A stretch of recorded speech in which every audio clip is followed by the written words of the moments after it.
back to another video, and in today's video, I'll be bringing you guys another deck guide for you all. Last episode we talked about Reptilian, and then this episode we're going to talk about Traptrix. I wanted to do Traptrix for a while. They are pretty much one of my favorite stun decks in the game, and yeah, I've just been really itching to talk about them, and I'm finally able to do that for you guys. But yeah, if you guys don't know anything about my deck guides, pretty much these are the kind of videos that are geared towards a beginner to a certain deck.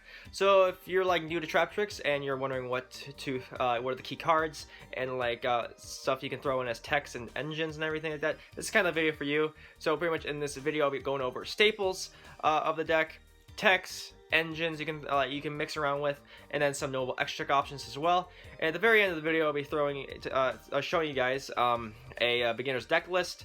Pretty much it's kind of like just for beginners and everything, like who are new to the deck, and just to make sure they have a good starting point. Pretty much that's pretty much why I show a deck list at the very end. So, but yeah, other than that, let's get right into it. So the overall strategy of this deck is, like I said, is a stun deck. It's pretty much focused around trap holes because most of the deck utilizes them. And yeah, other than that, they pretty much whittle down your opponent's resources to the point where they pretty much have no resources left, and then they can go in and just kind of like going for some killing blows and everything like that to like pretty much deal the opponent like in their own way. So it's not like a OTK deck. It's more of like a slow death pretty much for your opponents. So yeah, other than that, let's get into the staples now. So first staple would have to be Traptrix Myrmeleo. Traptrix Myrmeleo is one of their many searchers in the deck. So when she's normal summoned, she can add a whole normal trap card from deck to hand, and then when she's special summoned, she can destroy a spell or trap in the field that your opponent controls. So she's work combos really well with Traptrix Sera. So pretty much with this, she can, when you normal summon her, then you'll search a normal trap card or normal trap hole card, and then link her off for Sera. Then when you activate a trap hole card, or normal trap card, you activate Sera's effect, then you bring out Myrmeleo, and then Myrmeleo can like activate her effect and everything to target a spell trap in the field and destroy it. So, or destroy a spell trap in the field. So yeah, she combos really well with Sera, and just overall just one of the key cards in the deck that you always need 3 of. Next would be Traptrix Dionea.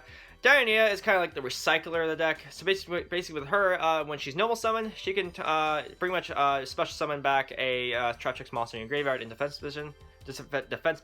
She also has a second effect where if she's special summoned, she can target a whole normal trap card in your graveyard, set it back face down, and pretty much at the end of your next turn, if it's still if it's still on the field, actually, is banished. So yeah. Other than that, it's really good recycler and always a 3 of, I feel.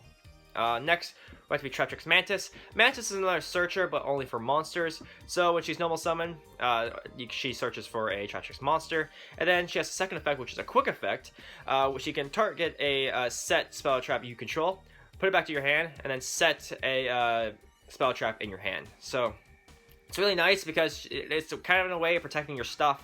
And also, if you want a different, kind of like swapping out your trap holes, if you have something in your hand that you rather would have set in a certain situation. So it's really nice in that aspect. So you can kind of like mix around with the ratios of her, kind of like maybe 2 or 3. So I usually run 3 of her, but I can see why you'd want to run 2. Next is Traptrix Nepenthes. Nepenthes is kind of like a worse Sera in a way. So basically with her, when you activate a whole normal trap card, she pretty much either adds or special summons a Traptrix monster from your deck. So she's nice because she can help tutor out more of your deck and just kind of like combo from there when you activate your trap holes. So she's really nice with Sera. Her and Sera are pretty much the same thing in a way, but Sera is way better because she has an extra effect. So yeah, that's pretty much all you need to know about Nepenthes. She's kind of like a 2 of or 1 of in a way. Next is the key 1 of in the deck is Traptrix H.A.T. H.A.T. pretty much makes it so your normal whole trap cards cannot be negated when she's face up on the field. So it's really nice. She's a key 1 of when you put her down the right time.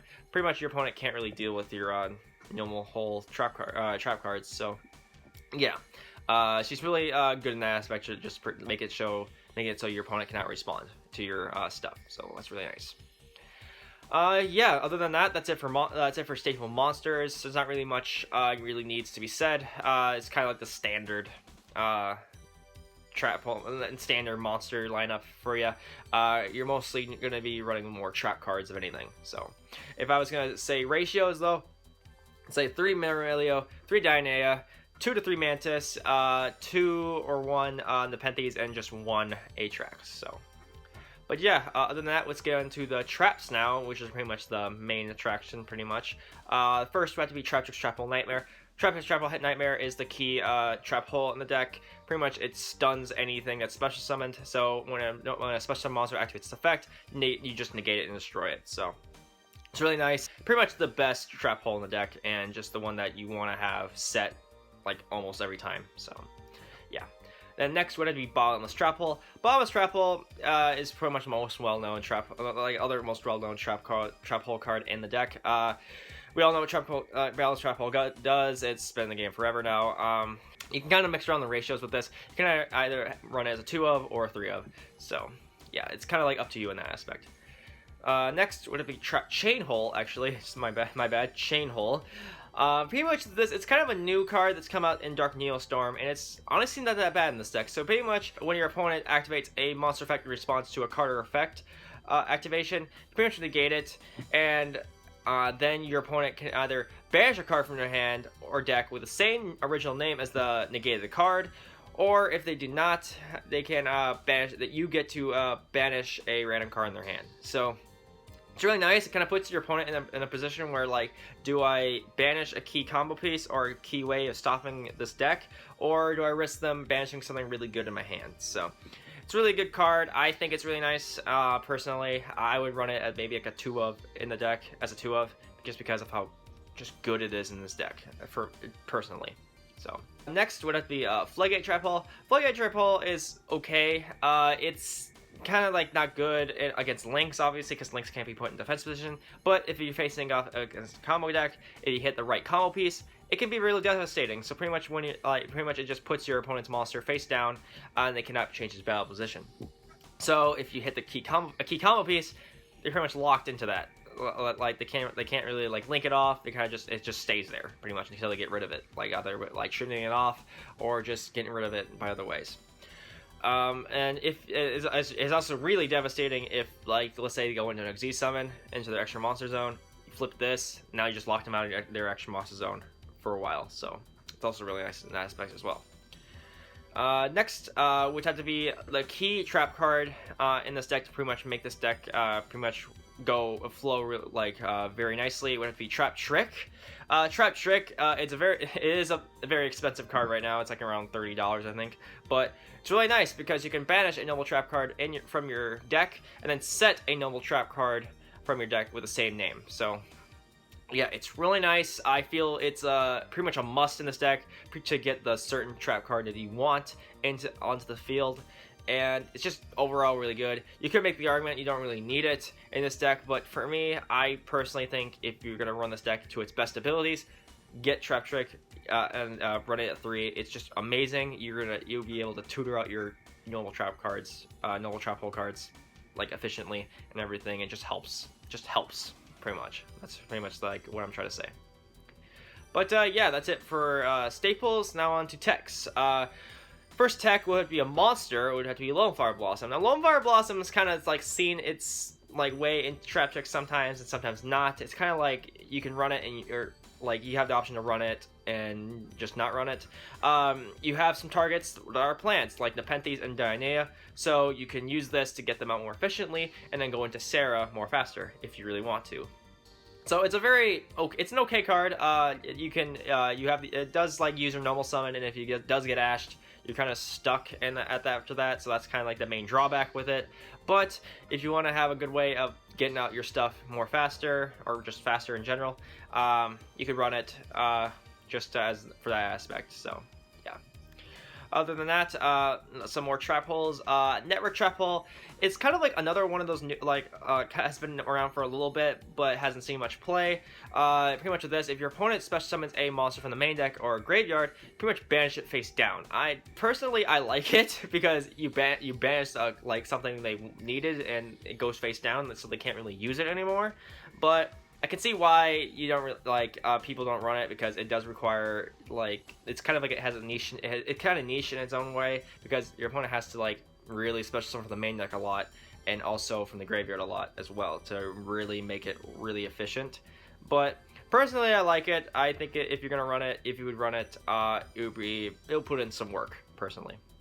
And then next, what would be Traptrix Trap Hole. Traptrix Trap Hole, pretty much if you have no trap cards in your graveyard, you target 2 monsters in the field and destroy them. So it's very it's gotten worse ever since, because well, you're obviously gonna have traps a lot nowadays, and resolving it isn't really viable anymore.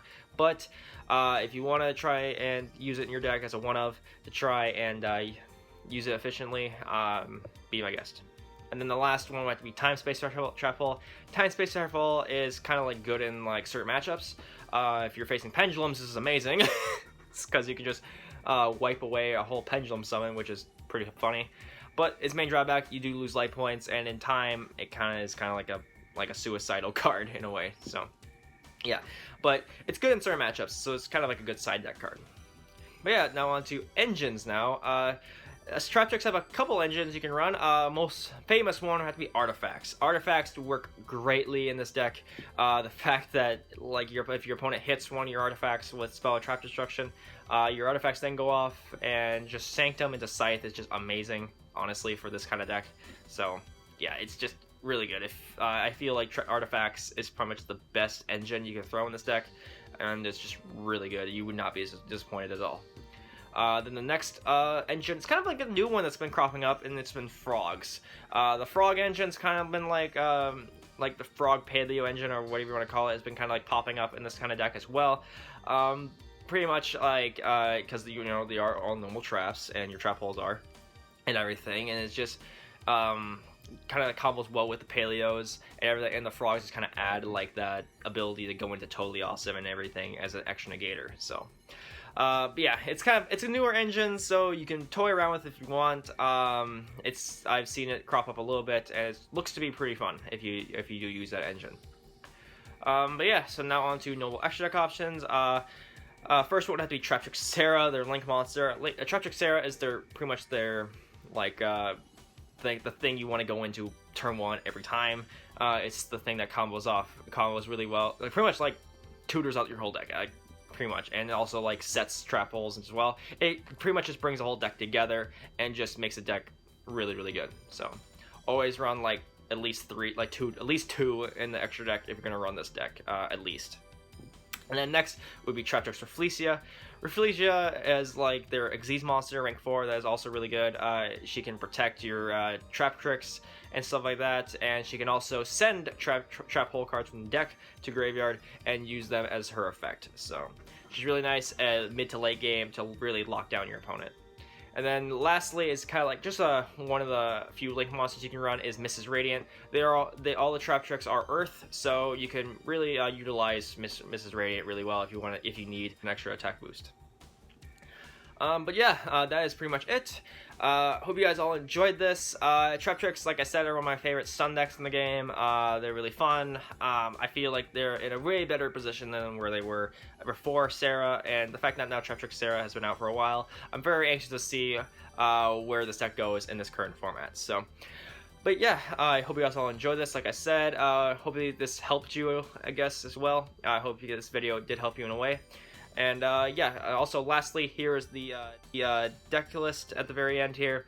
Like I said, this is a beginner's list, and yeah, it's just there just to get you on the right track in a way. So, but yeah, like I said, hope you guys all enjoyed the video. Leave down in the comment section below what you guys think of Traptrix as well. But yeah, leave a like, comment, definitely subscribe. I'll see you guys in the next video. Have a nice day.